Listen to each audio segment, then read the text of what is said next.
That's the fantasy sold by magazines and Instagram filters. In reality, in the unspoken world of female desire, something much more primal is at play, something most men completely miss. I'm about to break down the 5 traits older men have, the ones that make 99% of women feel that pull they can't quite explain. And no, it's not money or status. It's much deeper, and once you hear this, you will never look at attraction the same way again. Women aren't just looking for a man, they're looking for a story. Older men carry a certain emotional gravity. Every scar, every mistake, every triumph, it's written in how they stand, how they speak, how they listen.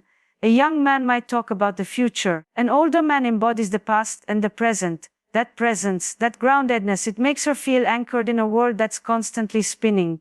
This isn't the loud, chest-beating confidence of a boy trying to prove himself. It's quiet, subtle, almost invisible until you feel it. Older men don't beg for approval. They don't change their tone depending on the room. They've lived enough to know who they are, and that self-acceptance is magnetic, because deep down every woman knows. You are comfortable in your own skin, you can make her feel comfortable in hers.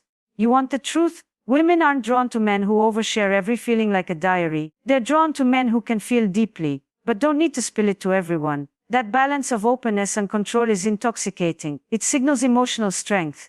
And when you do let her in, when you reveal those rare flashes of vulnerability, it hits her like a secret she's been chosen to keep. Older men know where they're going, or at least, they move like they do. Purpose is an aphrodisiac. You could be building a business, painting in a small studio, training for a marathon, it doesn't matter.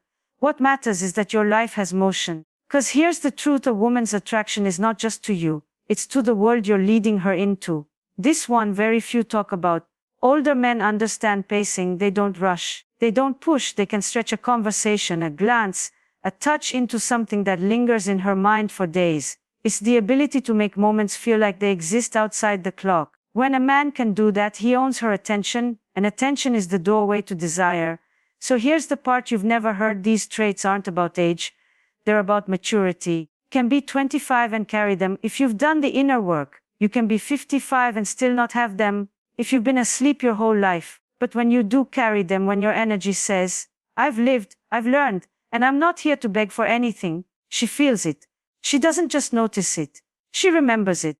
Because attraction isn't built on looks or lines, it's built on the way you make her feel without saying a single word. If you want, I can also structure this for YouTube with a hypnotic hook in the intro, cliffhangers between traits, and a delivery pacing guide so it feels irresistible in spoken form. Do you want me to do that next? When I say the weight of experience, I'm not talking about looking older, having wrinkles, or collecting gray hairs. I'm talking about something far more significant. The invisible weight a man carries after he has lived, fought, failed, learned, and rebuilt. This weight is not a burden. It's a kind of gravitas. Feel it when he walks into a room. You hear it in the pauses between his words. You see it in the way he listens without needing to interrupt. It's the sense that he has already faced the storms life throws, and he's still standing. A man with the weight of experience doesn't need to advertise it. It's in his posture, not just physical, but psychological. There's no frantic energy, no desperate rush to prove himself. And that's because experience teaches you something youth rarely knows, that time reveals everything. Don't have to win in the next 5 minutes. You don't have to convince anyone to believe in you today. You know your actions over time will tell your story. And women feel that. Not consciously at first, it's subtle. But on some instinctive level they register it. Human beings evolved to read the signs of survival value in others. We don't just look for physical beauty or social charm, we're wired to detect competence, resilience, and stability. The weight of experience is a signal. It says, I have navigated life, and I'm capable of protecting and guiding through the unknown. It's not a loud signal, it's a quiet one. But it's exactly the quietness that makes it powerful. Think about the difference between a young man telling you about a fight he's never been in versus an older man who's actually been in one. Whether that's a physical fight, a business collapse, betrayal, or a personal loss. The younger man might sound confident, but it's theoretical confidence. The older man doesn't need to sound confident. He simply is. He's been tested. That's what women feel, the difference between theory and proof. There's also an emotional component to this weight. Life experience teaches humility, not the false humility where you pretend you're small, but the real humility that comes from realizing you are not the center of the universe, yet you still have a responsibility to play your part in it. Men with this quality don't react to every small offense. They don't panic when things don't go according to plan. They've seen enough to know that life has a way of correcting itself, if you stay grounded. Now, here's the paradox most men don't understand. The very struggles they try to hide from women are often the ones that would make them most attractive. If they've processed them properly, a man who has gone through financial loss, heartbreak, physical injury, or personal failure, and has come out of it with lessons instead of bitterness carries something magnetic, because he's no longer naive, but he's also not broken. That's rare. And rare things get noticed. The weight of experience also affects the way a man listens. Younger men often listen with the intent to respond, to impress, to be clever, to say something that will earn validation. Older, more experienced men listen to understand.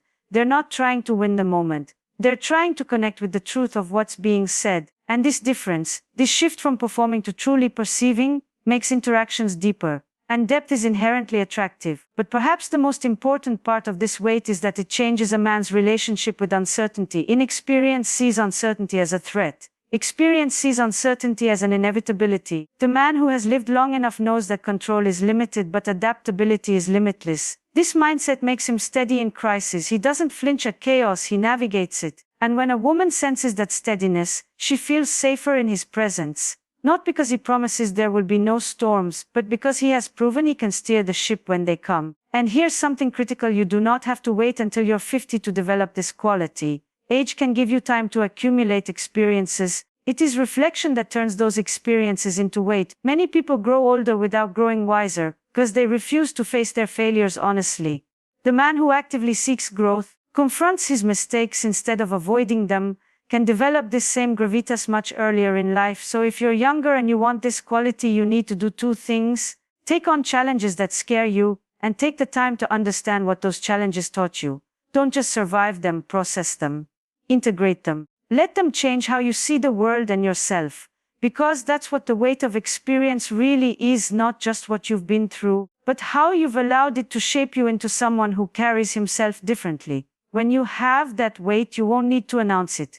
You won't need to chase validation. People will feel it, women will feel it, and in a world full of noise, the quiet authority of a man who has truly lived will always be heard. The truth is, life will give you this weight eventually. The only question is whether you will carry it as a burden or as a crown. If you want, I can now expand trait freight too in the same way, so the speech keeps the same deep, intellectual flow for your audience. Would you like me to do that next? When we talk about confidence, most people imagine something loud, the swagger, booming voice, the dominance that fills a room, but the kind of confidence that draws a woman in and holds her attention is rarely noisy. It's quiet, subtle. It's the confidence of a man who doesn't need to perform for approval, because he has already made peace with who he is.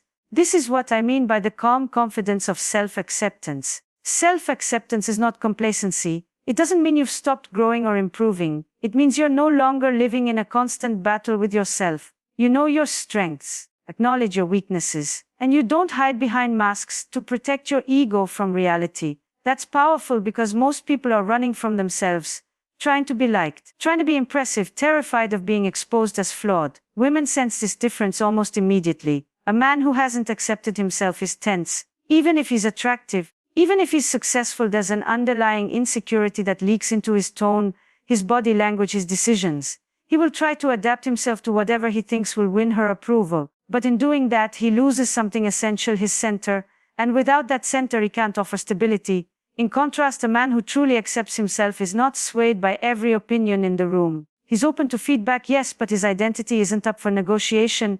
This makes him predictable in the best sense, not boring, but trustworthy. His emotional state doesn't collapse when someone disapproves of him. And here's the psychological truth: stability is attractive, because it signals that you can be relied on, even when life throws its chaos at you. Now, here's the deeper layer: self-acceptance changes the way you move through the world. When you accept yourself, you stop seeking constant validation. You're not chasing the high of approval, which means you're less desperate, less reactive. This creates space for something magnetic: presence. You're actually there in the moment. You're not calculating your next move to impress her. You're simply experiencing the interaction for what it is.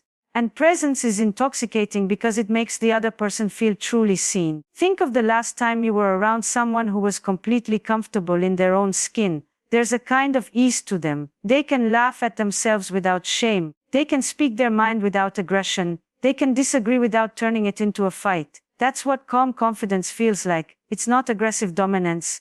It's relaxed strength. And here's why it matters in attraction. Calm confidence signals mastery over the self. It says, I have nothing to hide, nothing to prove, and nothing to fear about being exactly who I am.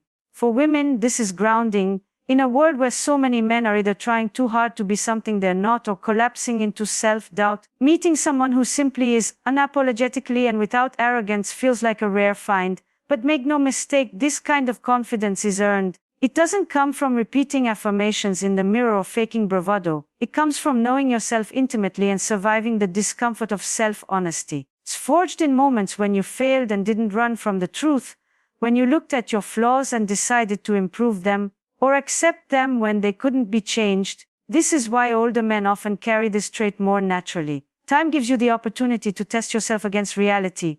You lose the naive belief that you can be perfect, and you learn that perfection was never the point. What matters is alignment, that your actions match your values, that your words match your intentions. And here's the paradox. When you reach this state of self-acceptance, you stop obsessing over how others perceive you, and ironically you become far more attractive. Because people are drawn to those who stand firmly in themselves. It's rare, and rarity has value. But let's be clear, self-acceptance is not a license for stagnation. It's not saying, this is who I am, take it or leave it, in a stubborn, defensive way. It's saying, this is who I am right now, and I'm okay with it, but I'm also open to growth. It's the balance of self-love and self-awareness. Too much self-love without awareness becomes narcissism. Too much awareness without self-love becomes insecurity. Real confidence lives in the middle, and in attraction that middle ground is everything. Women don't want a man who is arrogant and untouchable. They also don't want a man who is endlessly seeking reassurance.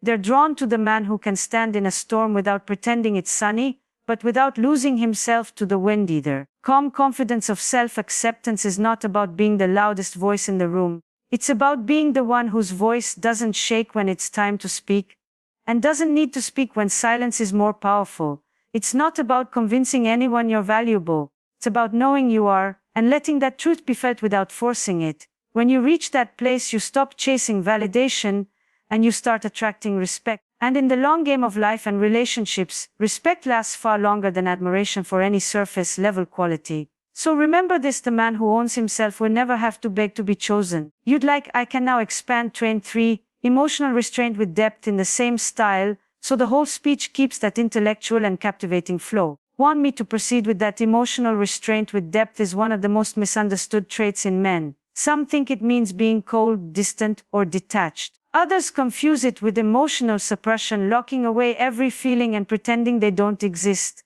But true restraint isn't about shutting down, it's about mastery. It's about knowing how to feel deeply, yet having the discipline to choose when and how to reveal those emotions. A man without depth may be emotionally restrained, but it's an empty restraint. There's nothing behind the wall. That's not attractive. It feels flat, mechanical, almost lifeless. On the other hand, a man with depth but no restraint becomes chaotic. He spills every emotion into every moment, often overwhelming the people around him. That's not attractive either. It's like a river without banks, all over the place, flooding without direction. The balance between the two, deep feeling and deliberate control, is rare. And that rarity is what makes it magnetic. Women sense this balance quickly, even if they can't articulate it. Feel the presence of someone who is capable of intense emotion but doesn't use it recklessly. That creates a subtle tension, and tension is a cornerstone of desire. When you meet a man who embodies this trait, you notice that he doesn't react instantly to provocation. He pauses, he considers, he measures his response. This doesn't mean he's passive, it means he's deliberate. He's not ruled by his emotions, he rules them. That's strength in its most refined form. And there's another reason this is so powerful. In an age where oversharing has become normal, where every thought, frustration, or joy is instantly broadcast online, restraint stands out. It creates a sense of mystery. Mystery draws attention because it forces the other person to lean in, to want to know more. This is not about playing games, it's about maintaining the dignity of your inner world. Not every part of you is for public consumption. Depth, however, is equally important. Restraint without depth is just emotional minimalism. It doesn't connect. Depth means you have lived enough, thought enough, and felt enough to have real emotional weight. It means that when you do open up, you're not just releasing empty words, you're revealing something meaningful. Imagine a man who rarely shares personal stories. Most of the time he's focused on listening, on being present. But then at the right moment he tells you about the time he lost everything, how he rebuilt his life from nothing, and what it taught him about loyalty and perseverance. That story stays with you, not just because of what he said, but because of when and how he said it. Wasn't a performance, it was a gift given at the right time in the right way. Women find this incredibly compelling because it signals emotional safety. If you're reckless with your emotions, quick to anger, quick to despair, quick to overshare, you become unpredictable in a way that feels unsafe. But if you're controlled without being shut off, become someone she can trust with her own vulnerabilities. And trust is one of the most potent triggers of desire. Restraint with depth also shows discipline. And discipline is attractive because it suggests capability. If you can control your emotional expression, you can control other aspects of your life. Your decisions, your impulses, your ambitions. It suggests you're not just a passenger in your own life, you're at the wheel. This doesn't mean you have to hide joy, love, or enthusiasm. In fact, those emotions become more powerful when they're not on constant display. If you're always telling someone how much they mean to you, the words lose their weight. But if you express it in rare, honest moments, it lands with far more impact. It's like hearing a song only once in a while. You value it more because it isn't played to death. And here's the paradox: when you practice restraint, you don't push people away, you actually pull them closer. Because humans are naturally curious, and when they sense there's more beneath the surface, they want to uncover it. They want to be the one who sees the part of you that others don't get to see. Older men often embody this naturally because life teaches them when to speak and when to hold back. They've learned the cost of careless words and reckless emotions. You don't have to wait until you're older to develop it. You can start now by practicing self-awareness, noticing your emotional impulses and choosing when to act on them. You can start by valuing privacy over constant exposure. You can start by treating your emotional life as something precious, not something to be spent cheaply. In relationships, straight changes everything. It shifts you from being predictable and overexposed to being a steady presence with a depth you want to keep exploring. And in a world drowning in noise, that quiet depth becomes unforgettable. Because in the end, the man who feels deeply but controls his expression isn't hiding, he's protecting. Preserving the value of his emotions so that when they are revealed, they mean something. And that, more than anything, makes those emotions worth experiencing.